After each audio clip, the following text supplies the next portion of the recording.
செங்கல்ல இருந்து சுண்ணாம்பு வரைக்கும் கஸ்டமருக்கு நாம தானே கேரண்டி. கான்ட்ராக்டர் குமார் மாதிரி ஆளுங்களுக்கு தான் ஜிபிஆரின் டிஎம்டி கம்பிகள்.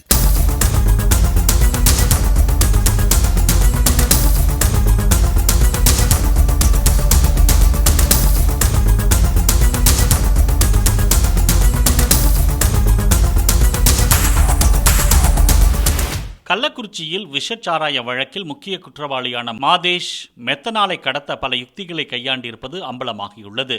பன்ருட்டியை சேர்ந்த ஹோட்டல் மற்றும் பேக்கரி உரிமையாளரான சக்திவேலிடம் லெதர் பிசினஸ் செய்து வருவதாகவும் ஜிஎஸ்டி பில் இல்லாததால் தின்னர் வாங்க கஷ்டமாக இருப்பதாகவும் கூறி ஜிஎஸ்டி பில் மட்டும் தந்தால் அதற்கேற்ப கமிஷன் தருவதாக கூறி மாதேஷ் மெத்தனாலை கடத்தி வந்தது தெரியவந்துள்ளது. வரும் வழியில் போலீசார் வழிமறித்தால் பேக்கரிக்கு தேவையான ஆயில் மற்றும் பொருட்கள் என கூறி ஜிஎஸ்டி பில்லை காண்பித்து தப்பித்ததும் கண்டுபிடிக்கப்பட்டுள்ளது. அப்படி கடத்தி வரும் மெத்தனாலை நண்பரும் மீனவருமான கண்ணனிடம் கொடுத்து சின்னதுரை உள்ளிட்ட சாராய வியாபாரிகளுக்கு பிரித்து கொடுத்ததும் தெரியவந்துள்ளது.